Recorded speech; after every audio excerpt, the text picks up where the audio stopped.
Hello everyone. In this video, I'll discuss about the causes of appreciation of currency and what will be the impact of this appreciation on economy. Now, broadly, there can be two reasons which will cause this appreciation of the currency. Either the demand for one currency increases as compared to another currency, so that pushes up the price for that currency and the exchange rate appreciation we will see. Secondly, if there is a decrease in the supply of one currency as compared to other currency, so this will also push up the prices of specific currency. So these are two broad reasons which can cause appreciation of the currency. Now let's talk about the factors that can cause this increase in demand or a decrease in supply for the currency.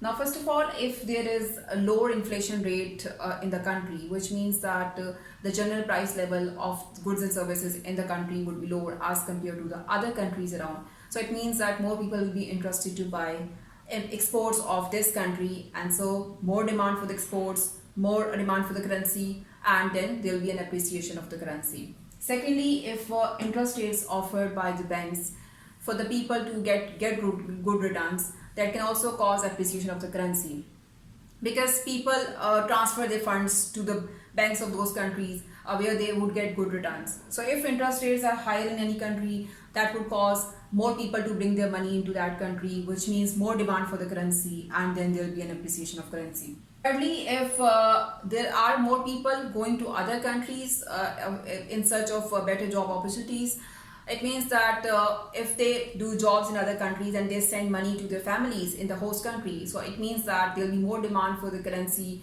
of this country, and then there will be an appreciation of currency.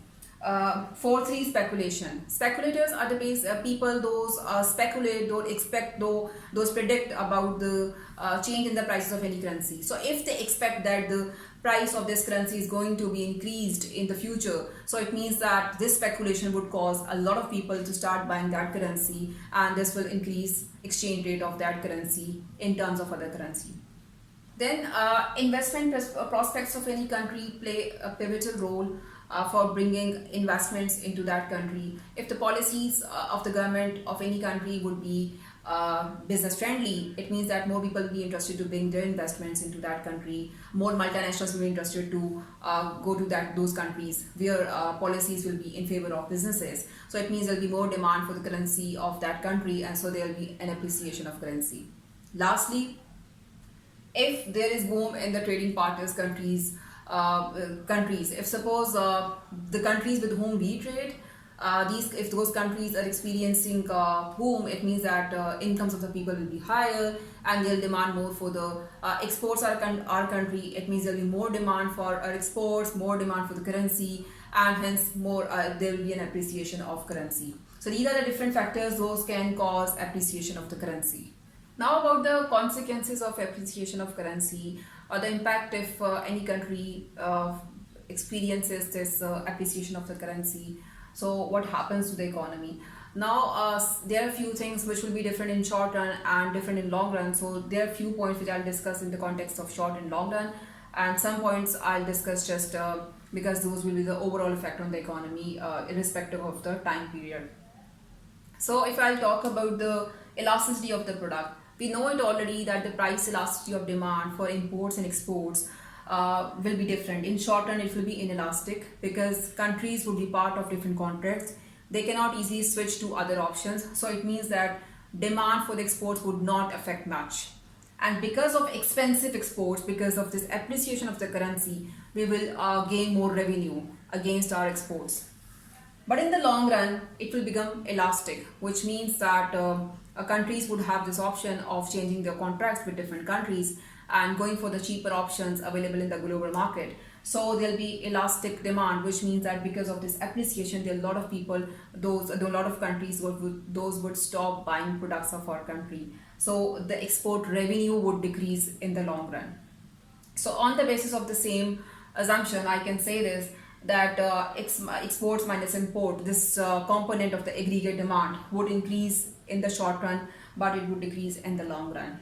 So from the same point, I can assume that aggregate demand would increase in the short run, but it would decrease in the long run. So is the national income and employment opportunities in the country. If I talk about this cost push inflation and we assume that the imported goods we have from other countries, those are raw material or maybe component parts, which are the important part of the production. And we have to buy, we have inelastic demand. It means we have to keep on buying from other countries. So it means that cost push inflation would decrease in the short run as well as in the long run. Why? Because due to this appreciation of exchange rate, we will have cheaper imports, and due to which we will have this decrease in the cost push inflation. Now it depends if we consider this wholly, because we assume that we get imported goods from other countries which are part of our cost of making it different products, then we will have this effect. If we would not take this option, we say that we only use domestically produced raw material and component parts, then this situation would be different. Lastly, about investment opportunities. Now obviously, because of this appreciation, it would be expensive for people of other countries to bring their investment into our country by converting their currency into our currency. So it means that less people will be interested to bring investments in our country, and more people will be interested to move their investments to other countries, to overseas in other countries. So it means that investment opportunities would be less, either in the short run or in the long run. We will have less opportunities from other countries because it's expensive to operate in our country. We can also give reference to this J curve. If you remember, in case of depreciation of the currency, we had just opposite of this J curve, that first it deteriorates and then it improves. Now in case of appreciation, the situation is completely different, completely opposite of that, which means that in the short run it would improve the current account balance, with the same reason which I've just discussed with you people. So in the short run it would improve, but in the long run, because of this appreciation and elastic demand for the imports and exports, we will have this deterioration of current account balance. So it means that there will be more chances of this balance of payment deficit in the long run. That's all for the appreciation of the currency, its causes and consequences. Thank you for watching the video. Happy learning.